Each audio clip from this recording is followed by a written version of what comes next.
All right, y'all. We are checking out this classic book, Original Gangsters by Ben Westhoff. We're gonna go ahead and check it out and leave your comments, guys. And I'm gonna come back with my commentary on my reaction about this book. Appreciate you guys watching. The thumbs up button. Day Theory came out less than 2 months after his death and was released under his alter ego, Machiavelli, a shout-out to Renaissance-era Florentine politician Niccolò Machiavelli, best known for his book The Prince, which offers advice on power and leadership. Machiavellian may be shorthand for cynical manipulation for personal gain, but Tupac had found inspiration from the writer. Machiavelli, according to Tupac, said if you live your life how you should live your life, instead of excelling, then you're not living your life at all. You're a fool. Said to have been recorded in 7 days, the album doesn't feature leftovers from his previous work, but rather was intended as a standalone release. It captures magic from his frenzied post-prison recording sessions, like on the classic To Live and Die in L.A., and his songcraft was clearly still developing, as evidenced by his layered wordplay on this and later posthumous albums, though the production and engineering on those works is hit or miss.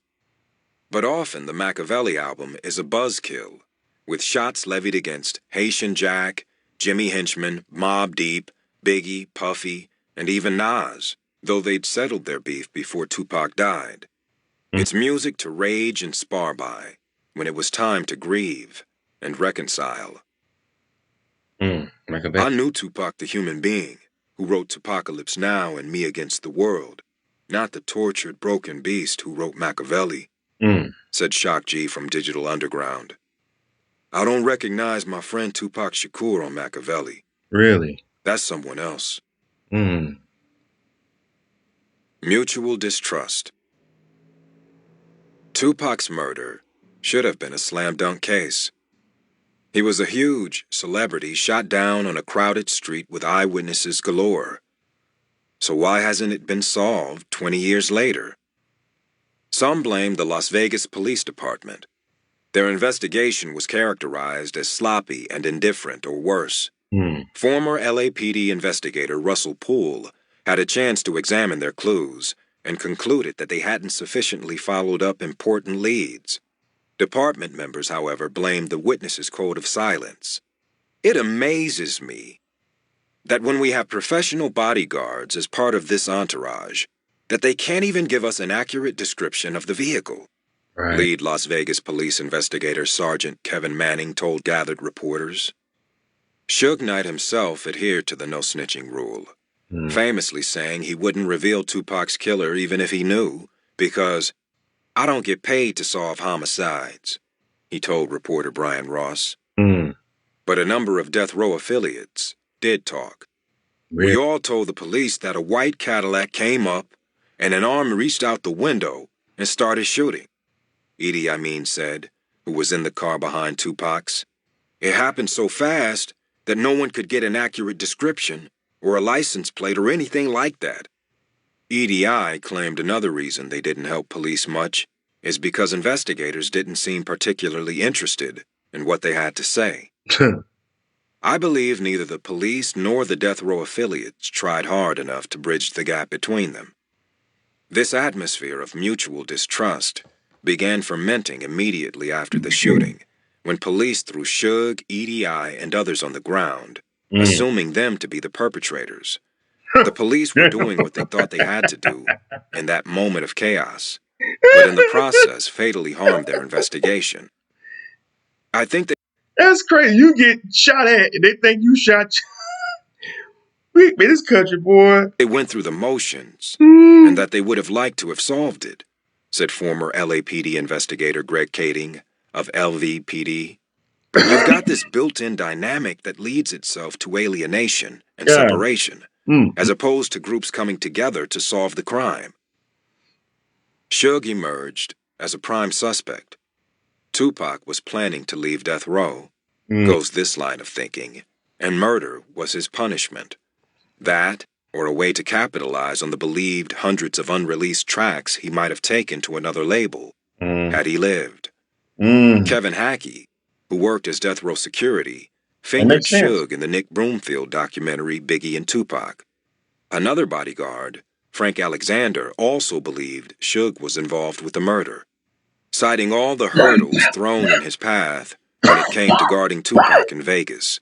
No phone, no reinforcements. Detective Russell Poole suspected Suge facilitated the Orlando Anderson stomping at the MGM to make it look like Tupac's killing was simple retaliation. Mm, These theories sound far-fetched to me. yeah, It's counterintuitive that Suge would have put himself directly in the line of fire. that'd been dumb. 12 or so bullets came into the car after all. Right, right. It's possible that Suge later intimidated Orlando Anderson. At the death row leader's parole hearing, Anderson reversed his previously stated assault allegations against Suge, insisting that Suge had actually been trying to help him during the MGM Grand stomping. Anderson's attorney said he changed his testimony out of fear of Suge. Nah, Anderson later nah, that wasn't it. He wasn't scared of Suge. And Leonard Anderson was crazy, from what I heard. Like, he wasn't scared of nobody. So I heard Suge gave him $60,000. I don't know how true that is, but that's what they say. He gave him 60 grand to change his. You think, yeah, come on, man. Them dudes wasn't scared of Suge at all. Keefe D and all them cats. Them cats was not scared of Suge. You know what I'm saying? If anything, from what I heard, they were more scared of Suge was more scared of them. Orlando Anderson and them. Anyway, let's go ahead and continue. received a settlement from Tupac's estate, owing to Tupac's part in the assault. But the stomping seemed to happen so spontaneously. It's hard to imagine something so chaotic and brutal in a public Mm, place could have been right. orchestrated.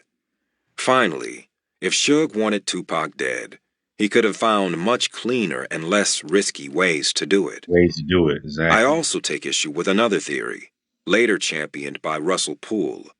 It involves Suge's wife Sharitha and death row security head, Reggie Wright Jr., who Mm, supposedly wanted Suge dead to take over his assets. They, mm. the theory goes, enlisted a group of 3 men, including Long Beach rapper Little Half Dead, a death row What? affiliate. His motivation for supposedly killing Tupac? He'd actually recorded Brenda's Got a Baby first, and Tupac stole it from him. What? While Poole was a committed detective, this theory is excessively complicated and implausible. The accused deny their involvement. Mm. Death row bodyguard Yeah, Kevin that's kind of Hackey far further fetched. claimed FBI agents were in the death row Las Vegas caravan that night Mm. and saw Tupac's murder. This added fuel to the belief that the government was involved in the death, a claim made explicit by addiction and mental health counselor and author John Padash in his book, The FBI War on Tupac and Black Leaders. The Mm. FBI, after all, long had it in for the Black Panthers and their affiliates. Right. I also don't believe this explanation holds up to scrutiny. No, that was just too much. Bargaining. There is, however, a theory that may have legs. Though Tupac harbored a long list of enemies, 2 parties in particular had major pressing beefs with him: Orlando Anderson and Bad Boy Records. Detective Right. Greg Kading has implicated them both. An LAPD homicide and gang investigator who'd previously worked in South Central, Kading in 2006 was assigned to a case that would lead him to Tupac, and he later led a task force looking into Tupac's murder that teamed up with the FBI and DEA.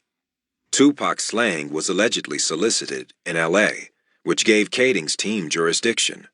Eventually, their work led them to a Southside Crip named Dwayne Keith Keefe D.